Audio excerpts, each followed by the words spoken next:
Salut YouTube, salut les amis, salut les collabos. Aujourd'hui, petite vidéo pour parler du syndrome de Ehlers-Danlos. Parce que là, je sens que je vais me faire une petite crise pas sympathique du tout. C'est une drôle de maladie en fait, où ça attaque les tissus conjonctifs, il y a un manque de collagène. Et tout au long de ma vie, la seule solution que j'ai trouvée pour réguler ce problème de tissu conjonctif, c'est de faire travailler le tissu. Mon corps ne fabrique pas le collagène correctement et je peux demander par l'étirement ou l'activité du corps de sécréter l'élasticine et le collagène. Et du coup, c'est ce qui me permet de ne pas être dans un fauteuil roulant à l'heure d'aujourd'hui. C'est mon rituel yoga depuis 2010, je crois que je fais ça tous les jours. Parce que j'ai bien vu qu'au fil de ma vie, cette maladie, elle évoluait. Et, et que la seule façon de garder une certaine souplesse du corps, c'est de le faire travailler, de le faire s'actionner. Et donc, de base, le syndrome d'Ehlers-Danlos, ça peut attaquer plusieurs sortes de tissus conjonctifs. Mais comme moi, j'ai pas le syndrome d'Ehlers-Danlos, faut juste fermer ma gueule. Ouais, je vais fermer ma gueule. Alors, du coup, le syndrome d'Ehlers-Danlos, chez moi, se traduit comment?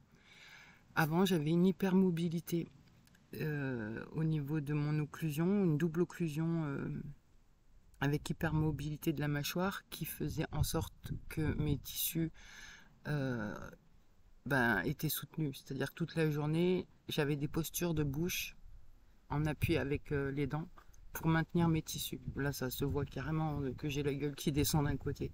Et donc là, je dis que je vais faire une crise parce que voilà, je commence à avoir les tissus complètement affaissés, avachis. Voilà, j'ai le soleil dans la gueule, on va rien voir. Et donc mes tissus sont douloureux, c'est-à-dire que là, j'ai mal à la peau. J'ai très mal à la peau, elle est super, voilà. Elle devient comme du carton. Beaucoup de...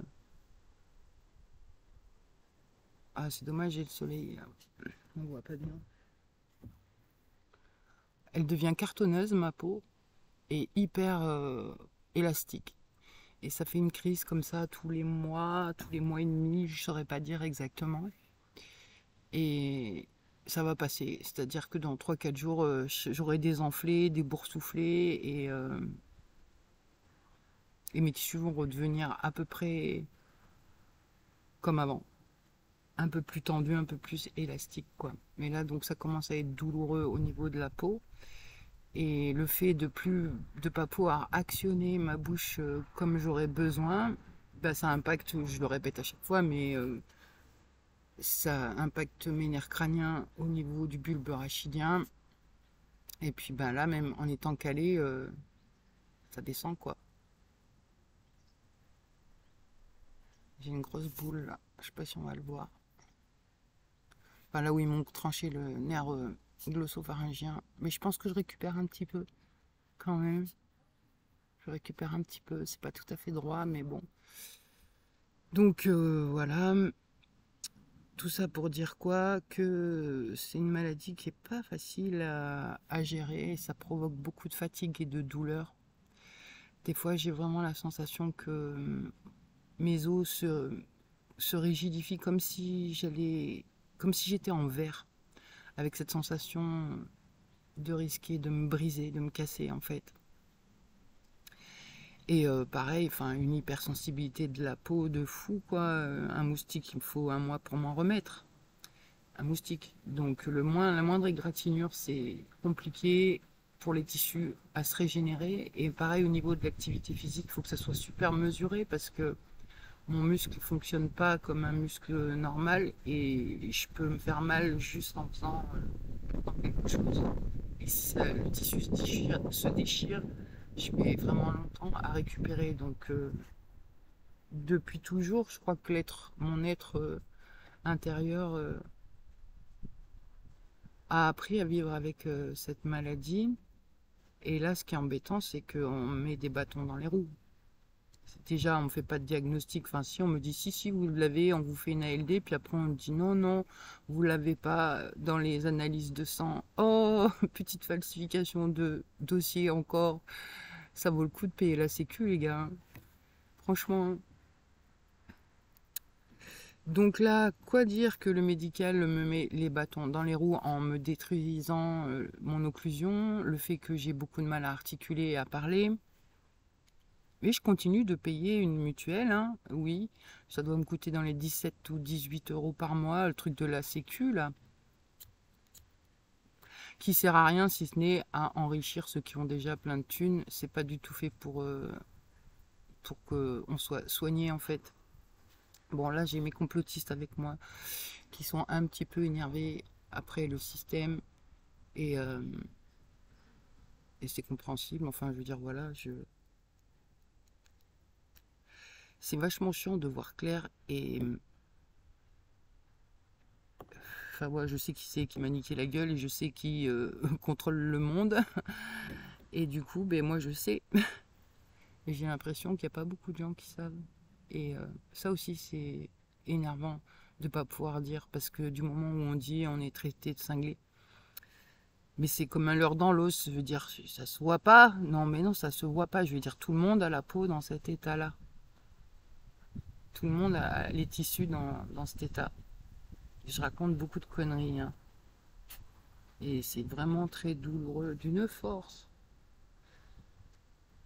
Donc, ben moi, j'attends qu'une chose, qu'on me prouve que le médical est vraiment là pour aider les humains. Et du coup, ben là, il faudrait réparer les dégâts qui ont été causés, parce que c'est bien de niquer les dents des gens. Ou alors, sinon, il faut montrer votre vrai visage, que vous êtes juste là pour faire des thunes, quoi. Oh, j'ai des complotistes qui sont pas très contentes. Ouais, mais du coup, quand il y a la douleur du corps, et que en plus ça vient dire ça viendrait de soi, on s'en prend qu'à soi. Mais là c'est un petit peu chiant quand même de subir sous couvert de on nous fait croire que tout ça c'est pour nous aider. Non, c'est encore bien fait pour nous tenir d'une autre manière par la peur justement, qu'on a besoin du médical parce que sinon on peut mourir. Eux ils peuvent nous aider avec leur chimie de merde. Oh, ils sont colères aujourd'hui, les filles. Bon, on se calme un peu là. Donc ouais, du coup, ben là, j'ai pas grand chose à faire si ce n'est me reposer, attendre que la crise passe et faire comme je peux pour activer mes tissus buccaux. Parce que là, je sens que ça va au niveau du palais mouche. J'arrive à garder une bonne hauteur. Les exercices fonctionnent bien. Au niveau de la déglutition, ça va aussi. C'est de l'articulation qui est vachement endommagée quand même là. Quand je suis pas calée, Donc en fait, je sais pas, voilà, c'est humain de faire souffrir les gens comme ça. Enfin, je sais pas, à un moment, il se passe un truc, c'est comment? Non, parce que ça m'arrive à moi, mais ça pourrait t'arriver à toi, hein. Ça pourrait arriver à n'importe quel humain en fait. Quoi faire? J'ai pas tellement de solutions. Pas tellement de solutions. J'ai un peu réfléchi sur le seul endroit où je peux avoir un pouvoir, c'est sur mon intérieur. Et donc, par rapport à l'extérieur, ce truc qui domine et qui fait chier tout le monde, et l'intérieur, du coup, j'ai peut-être vu un truc. J'ai la sensation d'avoir vu un décalage entre le corps et l'esprit. Comme si le problème venait que l'esprit a pris le contrôle du corps, alors qu'il aurait fallu que ce soit harmonieux, en fait. Et quand je dis l'esprit, c'est le mental, l'outil qui apprend du moment où on est. Et il va apprendre des trucs nuls, c'est-à-dire bah, si t'as pas la tendresse, la protection, la sécurité, l'amour de ton parent, ben ton mental va dire t'inquiète, c'est pas grave, on s'en fout, on a du Nutella, par exemple. Et du coup, sous couvert de protection, de vouloir protéger le corps et les besoins qui n'ont pas été remplis, on va dire, et ben le mental il se fait ses petites histoires, mais il se déconnecte du corps en fait, de plus en plus. Et la preuve, c'est que bah là, l'esprit, le mental va me dire, vas-y, fume, ouais, on fume, je choisis de fumer, je choisis de fumer. Mais non, c'est débile, c'est un remplacement, c'est pour remplacer quelque chose qui a manqué, c'est évident. Parce que l'intelligence sait que fumer, c'est pas ouf. Donc je me disais que par rapport à l'extérieur et à l'intérieur et tout ça, la symbolique de ce qui se passe actuellement, ça pourrait être le reflet de comment le mental a pris emprise sur le corps, le jeu qui veut, sans avoir conscience vraiment de qui il est. Mais bon, voilà, j'ai pas plus avancé que ça sur cette réflexion-là. Et cette nuit, ça a encore mangé du Nutella. Et du coup, j'ai essayé de négocier, d'être en conscience. J'ai pas tellement réussi. J'ai par contre fait l'opposé de ce que je voulais, c'est-à-dire j'ai autorisé à fond. Vas-y, tiens, prends-en une autre tartine. T'es sûr t'en veux pas une autre? Voilà, on s'en fout de toute façon. Je sais pas où il est le juste milieu. Je sais pas. J'ai bien remarqué qu'un jeu qui veut quelque chose, ça va donner le jeu opposé. Bien souvent, parce qu'il y a la dualité, on vit un truc et on vit son opposé. C'est-à-dire que je suis super forte, j'arrive à pas manger de Nutella et je suis super nulle, et ben, j'ai craqué, j'en ai mangé. Et c'est revenir au corps, je pense. Parce que le corps, en vrai, il n'en a pas envie du Nutella. Je sais pas comment le dire, mais voilà, du coup, je me tais.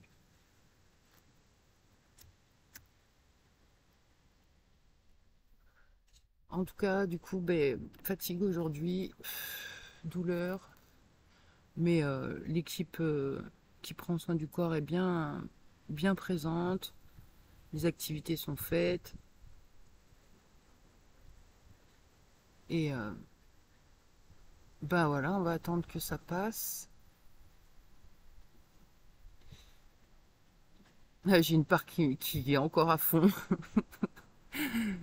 qui est à fond encore contre le médical et tout, que c'est injuste, et qui rajoute, et en plus, il n'y a même pas de justice. Ils sont tous corrompus, l'avocat il a disparu.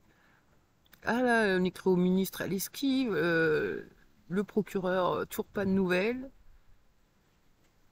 Alors j'ai des parts qui ont envie de continuer de faire chier, de faire des courriers et tout, puis d'autres parts qui ont autre chose à faire que perdre leur temps à faire ça. Mais ça mériterait quand même, ça mériterait. Donc bah voilà, sinon bah, c'est toutes les nouvelles. On essaye de garder une stabilité émotionnelle, physique le mieux qu'on peut. Et, euh, et ça va, on arrive quand même à bien profiter de l'instant présent.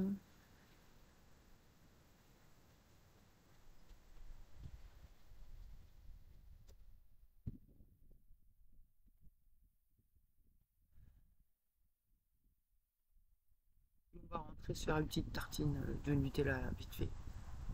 J'aurais dû en emmener. J'ai pas pensé. Je sais pas en fait s'il faut résister ou plier. Enfin, je sais pas comment dire, mais sur cette idée-là, par exemple, de Nutella, est-ce qu'il faut que je bute dessus et que je dise non, il faut pas? Ou est-ce que j'autorise? C'est dur de choisir.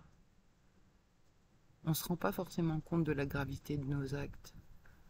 Quand je mange une tartine de Nutella, je me dis pas que je suis en train de massacrer des forêts amazoniennes à cause de l'huile de palme, ou que je suis en train de niquer toutes mes petites cellules à cause du sucre et des produits pourris qu'il y a dedans. Par contre, ça crée une chimie dans mon corps, le sucre, qui est hyper addictif et qui va me faire contente pendant un petit temps, quoi, le temps que j'absorbe le truc.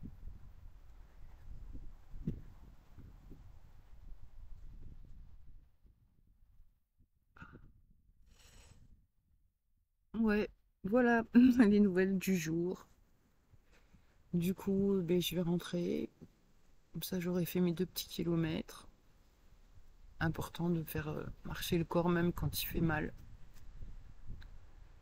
Et, et voilà, on va rentrer tranquillou, finir le reste de nos activités et improvisation. Voilà. Bon, et ben une belle journée à tout le monde, hein, et à plus. Bye bye.